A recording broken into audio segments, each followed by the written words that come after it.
Hello and welcome back to Shelf Center. This is Bryce. Thanks so much for stopping by. Thanks for liking and subscribing. This is something you end up enjoying. You never know, it could happen. Anyway, this is finally a monthly update and then a TBR for this upcoming month, which is already started for July. So anyway, let's go through. I have some ambitious plans again. I'm going to start calling my TBR probably just a pool. I went from to be read to maybe read to just kind of a general pool to pick from. I am going on vacation here again. I know it's the summer months. It's the times when my kids are free to go off and to go do things. So let's jump into it. Numbers wise, not my best month again, but page wise, still pretty good. So I'm not too disappointed. It was a healthy month for pages. I kind of slipped this one in last minute because I was doing, and you'll see it on the Fantasy Files podcast, but we did do a live stream for Harry Potter and the Chamber of Secrets. It had been a while since I'd read this, and it was really nice to go back to it. I kind of, the first like 3 books-ish, I kind of was like, especially the first 2, I always kind of thought of, the movies do sufficient justice. You don't even need to reread them. It's the other ones where the movies start to just not be able to contain every single bit with those kind of larger books, to say the least. But Chamber of Secrets was really good. It was really, it's what gets me is the magic of the world that has nearly headless Nick not being able to participate in the headless hunt because he's not quite there, and so it's so clever, just this whole world, and that's what really makes you fall in love with it and feel part of it and feel like it's this unique and magical thing. Then this was one I was able to do, get at least mostly done while I was on my first vacation this year, but this was Piranesi by Susanna Clarke. And it was excellent. It was so good. It was one of my top reads of the year so far. I kind of knew it would be so going in. Susanna Clarke's one of my favorite authors, even though she only has a couple books to her name. But Jonathan Strange and Mr. Norrell is one of my all-time favorite books. So of course, I just had a feeling. I like her style. I like how she, I don't know, just her writing's great. And this one's it kept me up late and it kept me reading my eyes out, absolutely. So this is a really, really good one to get in there. I absolutely had a blast. And I can't say too much, as I think my review for this is going to be a very short one because I just don't want to go into anything. Or at least it'll be like, all right, now we're going into spoilers, and that'll be most of the video. So anyway, great book. And if you haven't seen already my top 10 for the year, you're going to see that this made it. So these last 2 really kind of, again, I can admit maybe some recency bias, but I don't think so. These are just really good. But anyway, Oathbringer, I was able to finish off there. And man, is it good. It's so good. It's honestly, though, my least favorite of the first 3 Stormlight Archive books. I have not read Rhythm of War yet, but it is my least favorite. It was good. It was great. It was amazing. It was still my favorite book of the year so far, so nothing against it at all. I love these characters. I love getting deeper and deeper into the magic, and finding out more about this world that is so insanely huge, and just how much of an encyclopedia mind that Sanderson has to have to even be aware of everything and be able to talk so well about his book. I know it's his own book and everything, but just the intricacies when I watch him do discussions and live streams and Q&As where he just gets into the details on this world, and it's just clear he knows the stuff, as opposed to, sometimes it is just George R. Martin kind of makes up the language as he goes. It's like Sanderson makes up these things so detailed, and then he knows the intricacies of everything, and then applies them to the plot so well, or just includes everything in as part of the plot and everything, as well as the world. And it's all interconnected so well. He has to know it so well. It's stunning. Anyway. All right, let's get into the TBR, or just kind of TBR Pool, to be read pool.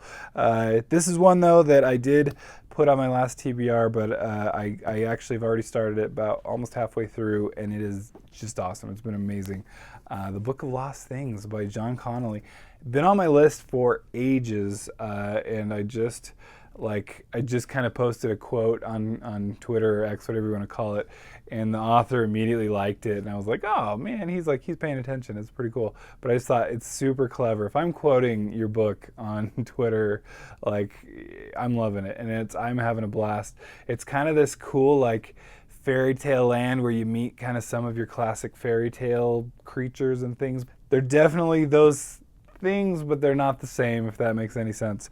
But it's been absolutely great so far. It's a really it's a good bit of a portal fantasy, and I'm loving it. I love a good portal fantasy. All right, the other thing, this has been on my list for a couple of times now.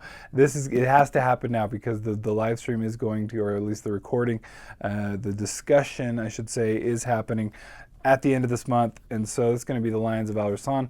I am so excited. I've already heard some people have already finished it in our group and saying it's excellent. I already loved Tigana, and I've heard that this is even better than Tigana, so I cannot wait to read this.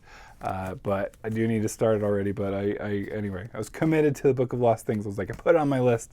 Now I've got a couple more. As you may know, I'm a sucker for read-along, so this would be another potential read-along with another booktuber. And so this was Hyperion. I thought, hey, might as well. I actually just picked up the last two in this cool tetralogy. I almost called it quadrilogy. That's not even a word. It's not a word, okay?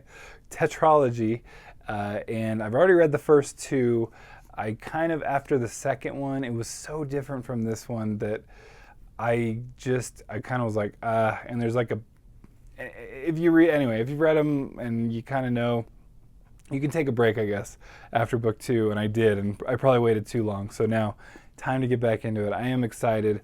Hyperion is one of my all-time favorite science fiction books. It's just so good.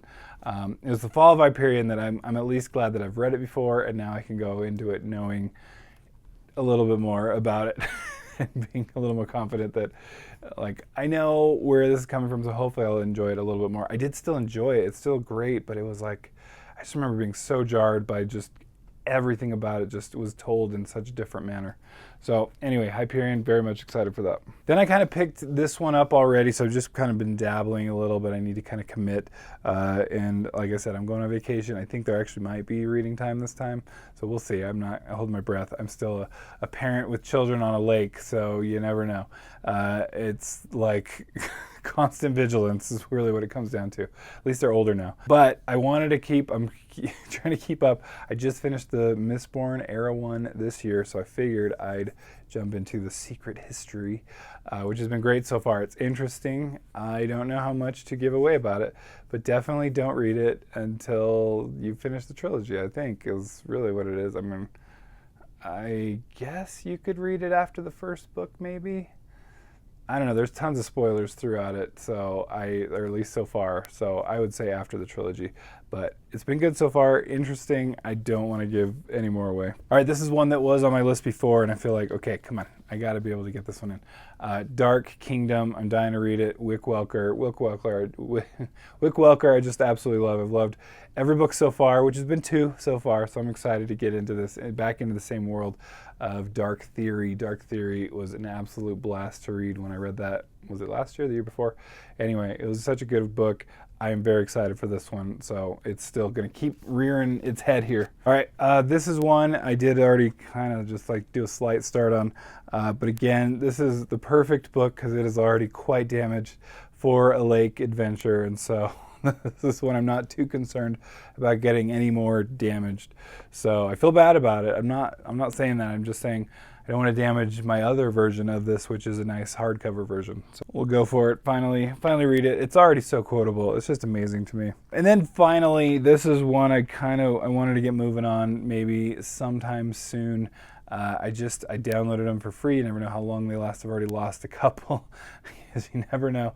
But Sundiver by David Brin, I have always wanted to read the series. I owned the whole series at one point, and then it didn't survive a move, and so I did find them, and I am excited to read those. Again, more of a pool, but I am hoping to get a little better numbers this month. Try to stay up on it. get some more stuff out there. So because I am on vacation this next week, you're just going to see the one video in the week. Then we'll try to catch up a little better here. It's been a struggle, as you have heard me say over and over again, but for this year, really the last couple of months. So I apologize for that, but it has life and work and everything kind of gotten in the way. But we're moving forward. We're going to be back on track here as soon as this vacation's over. These are just vacations are great and all, but man, does it make my work difficult, to say the least. I got to do a lot of prep ahead of time and then afterwards too. So a lot of makeup anyway. So they're great. You have to do them, as otherwise you go crazy, which is already starting to happen clearly. And so I just got to do them, and they're absolutely a blast once I'm there. But man, is the stress getting there. It's a lot. So, but videos do get affected because of those things, so in my crazy work schedule. So thanks for stopping by, and we'll catch you next time. Bye.